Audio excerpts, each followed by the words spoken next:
नमस्कार दोस्तों। देखिए एचडीएफसी एएमसी से रिलेटेड एक इम्पॉर्टेंट न्यूज़ आज आपको यहाँ पे शेयर प्राइस जो है हल्का सा नेगेटिव देखने को मिला, जबकि मार्केट यहाँ पे ज़्यादा यहाँ पे गिरावट हुई है सेंसेक्स और निफ्टी में।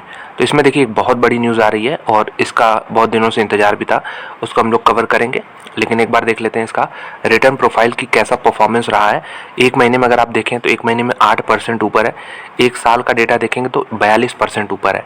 तो एक साल में जो बहुत नीचे आ गया था वहाँ से वैल्यू बाइंग हुई है इसमें, और जो नीचे के लेवल्स थे उसमें बहुत सारे इन्वेस्टर जो है एंट्री लिए हैं, इसकी वजह से 42% के मूव्स देखने को मिल रहे हैं। लेकिन यही आपको पिक्चर ठीक उल्टा दिखेगा, जब से पूरी लिस्टिंग हुई है तब से मात्र 47% के रिटर्न है।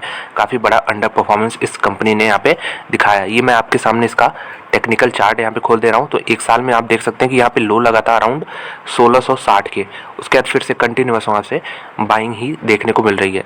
तो देखिए ये आईपीओ आया था एचडीएफसी एएमसी का, तो ये हो रहा था कि एचडीएफसी ने बहुत बड़ा वेल्थ क्रिएट किया है, एचडीएफसी बैंक ने बहुत किया है, तो ये भी कंपनी उसी लाइन में जाएगी। लेकिन अभी तक वैसा कुछ देखने को नहीं मिला। एएमसी सेक्टर में हमें बहुत सारे और भी प्रॉब्लम्स देखने को मिलते हैं जो कि एचडीएफसी और एचडीएफसी बैंक को यहाँ पे नहीं देखने को मिले थे, क्योंकि ये बेसिकली सेक्टर अलग है दोस्तों। तो इसलिए जो माइंडसेट होता है कि एचडीएफसी ग्रुप की कंपनी है तो बिल्कुल उसी तरह के रिटर्न बनाएगी, ये माइंडसेट बिल्कुल गलत है। इनका सेक्टर एसेट मैनेजमेंट का है, तो यहाँ पे अलग ही चैलेंजेस इनके लिए होने वाले थे। यहाँ पे देख सकते हैं आईपीओ के बाद ही बहुत अच्छा मूव आया और शेयर प्राइस जो है अराउंड 3700 चला गया, लेकिन फिर कंटिन्यूस यहाँ पे इसने अंडर परफॉर्मेंस दिया है। एक डबल बॉटम जैसा फॉर्मेशन यहाँ हो रहा है यहाँ पे, और डब्ल्यू पैटर्न जैसे हम लोग कहते हैं, और अगर ये कंप्लीट होता है तो अराउंड 3200 तक ये जाना चाहिए। तो कंपनी अच्छी होगी तो यहाँ पे लॉन्ग टर्म में डेफिनेटली हर लेवल ब्रेक होगा, नो डाउट। लेकिन बस जो अर्निंग्स आते हैं कंपनी के बीच बीच में, जो आप इनके रिजल्ट देखते क्वार्टरली, वो कभी बहुत अच्छे कभी ख़राब, कभी अच्छे कभी ख़राब, इस तरह का यहाँ पे सीन है। तो कंसिस्टेंसी अभी भी बना नहीं पाए हम। इसके अलावा और भी काफ़ी छोटे छोटे बैंक्स हैं जो प्राइवेट सेक्टर के, उससे रिलेटेड ये न्यूज़ है। वो जो बैंक है उनको हम लोग एक बार देख लेते हैं। डीसीबी बैंक बहुत लोग यहाँ पे जानते होंगे, बहुत नहीं भी जानते होंगे, क्योंकि छोटा यहाँ पे बैंक है, प्राइवेट बैंक है। 1.7% के यहाँ पे रिटर्न देखने को मिल रहे हैं। तो जो न्यूज़ है इन सारे ही बैंकों से रिलेटेड है। करूर वैश्य बैंक यहाँ पे देख सकते हैं ज़बरदस्त रिटर्न थे, 50 रुपये के भाव पे इसको देखा था मैंने पिछली बार, और यहाँ पे 134 का यहाँ पे रेट देखने को मिल रहा है। फेडरल बैंक भी 146 के आसपास है। इक्विटास भी आईपीओ के बाद से अच्छा कर रहा है। रिवर्स मर्जर हुआ था यहाँ पे, याद होगा, इक्विटास होल्डिंग करके कंपनी थी तो वो इसमें ही बैंक में मर्ज हो गई थी। तो ये जो चारों बैंक है यहाँ पे, ये और एचडीएफसी एएमसी, तो एचडीएफसी एएमसी आपको मालूम है क्या करती है। एचडीएफसी एएमसी एक यहाँ पे कह सकते हैं कि एसेट मैनेजमेंट कंपनी है, तो यहाँ पे स्टेक खरीदती रहती है, क्योंकि म्यूचुअल फंड यहाँ पे चलाते हैं यानी म्यूचुअल फंड बाई करते हैं, और तो यानी फाइनेंशियल सेक्टर की कंपनी होगी एचडीएफसी एएमसी।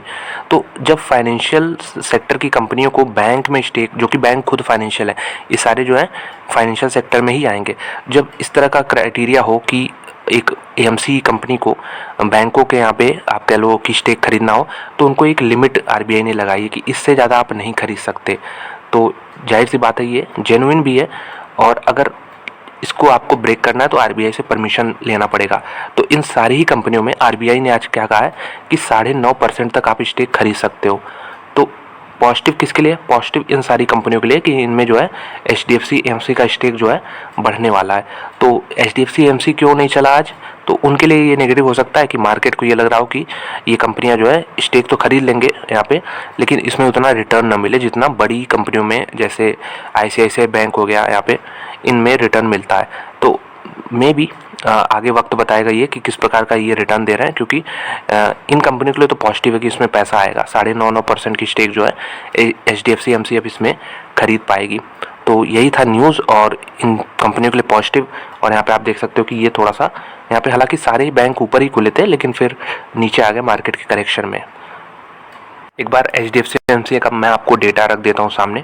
तो मार्केट कैप देखेंगे 56,000 करोड़ की कंपनी है, और यहाँ पे स्टॉक का पी 36 के आसपास है। रिटर्न रेशियोज कंपनी के काफ़ी ज़बरदस्त, डिविडेंड लगभग 2% का मिल जाता है। Book value, price to book value 9 times है। इंट्रेंसिक वैल्यू 938 रुपये, अभी प्राइस जो है इनका 2600 के आसपास है। तो इंट्रेंसिक वैल्यू पे अगर आप सोच रहे हो कभी कोई कंपनी मिल जाए तो ऐसे होता नहीं है। मेनली प्रीमियम पे ट्रेड करते हैं, कभी 2 गुना कभी 3 गुना। तो यहाँ पे आपको दिख रहा होगा 3 गुना के आसपास ट्रेड कर रहे हैं। जैसा सेक्टर होगा, जैसा ग्रोथ प्रोफाइल होगा कंपनी कंपनी का उतना ही ज़्यादा प्रीमियम होगा। यहाँ पे अगर आप ग्रोथ देखेंगे तो ये दिक्कत की बात रही है, जो पिछले 3 साल में ग्रोथ का रेट रहा है कंपनी के लिए वो बहुत कम रहा है। देखिए एक समय में HDFC AMC जो है नंबर 1 फंड हुआ करता था, मतलब अगर आप टोटल AUM देखें एसेट अंडर मैनेजमेंट, उसके बाद फिर SBI ने इसको रिप्लेस कर दिया। तो ये चीज़ है, SBI अगर म्यूचुअल फंड आज लिस्टेड होता तो वहाँ पे आपको अच्छे रिटर्न देखने को मिलते हैं इसके मुकाबले। तो ये चीज़ यहाँ पे दिक्कत रही। ऑपरेटिंग मार्जिन इन कंपनियों का ज़्यादा ही रहता है। अगर हम रिजल्ट देखें तो रिजल्ट में आप देखिए क्वार्टरली वाइज, एक बार प्रॉफिट का डेटा आपके सामने रखूँगा। प्रॉफिट ये देखिए 369 करोड़ से 376, उसके बाद 478 हो गया यहाँ पे। तो बिल्कुल भी यहाँ पे बहुत बड़ा यहाँ पे ग्रोथ देखने को नहीं मिल रहा है। अगर आप देखें सारे फिगर एक आसपास ही हैं, तो ये तो हमने क्वार्टरली देख लिया 2.5-3 साल का। अब एक बार देख लेते हैं यहाँ पे 2015 से, यानी 7 साल का डेटा। 7 साल का डेटा में अगर आप देखेंगे तो शुरुआत में कंपनी में काफ़ी तगड़ी ग्रोथ थी, 416 करोड़ से बढ़ते हुई है यहाँ तक 1200 करोड़ आ गए। उसके बाद लेकिन जो ग्रोथ रेट रही है वो बहुत कम हो गई है दोस्तों। यहाँ पे पिछले 4-5 सालों में देखेंगे अभी 1600 करोड़ के आसपास का नेट प्रॉफिट है। तो मार्केट कहीं ना कहीं ज़्यादा एक्सपेक्ट करता है HDFC AMC से, और इसीलिए यहाँ पे रिटर्न बन नहीं रहे हैं। लेकिन आगे चल के जिस प्रकार से अगर आप देखें म्यूचुअल फंड का जो डेटा आता है, कंटिन्यूअस इसमें SIP होते रहते हैं, और जो रिटेल इन्वेस्टर है वो लगातार सैलरी मिलते ही यहाँ पे SIP करता है अपना। तो ये कंसिस्टेंट फ्लो है। यहाँ पे इंडिया मार्केट गिरे या बढ़े इससे फ़र्क नहीं पड़ना है, लेकिन SIP का जो यहाँ पे डेटा है वो बढ़ने वाला। तो आगे चल के हो सकता है थोड़ा बेटर करें ये कंपनियां, जो एसेट मैनेजमेंट कंपनियां होती हैं वो थोड़ा बेटर करें। लेकिन इसमें अगर कोई कन्विक्शन अगर नहीं है किसी को, तो इसमें मेरे ख्याल से एंट्री नहीं लेनी चाहिए कि सिर्फ HDFC का नाम लगा इसलिए हम ले लेते हैं। इसमें कन्विक्शन होना काफ़ी ज़रूरी है, क्योंकि सेक्टर काफ़ी ये कॉम्पिटिटिव भी हो रहा है धीरे धीरे। अगर हम बात करें यहाँ पे शेयर होल्डिंग की, तो मर्जर भी हुआ है, आपको मालूम है। यहाँ पे जो HDFC और HDFC बैंक का हुआ, तो यहाँ पे देख सकते हैं HDFC होल्ड करता था 52%, तो वो अब HDFC का हो जाएगा।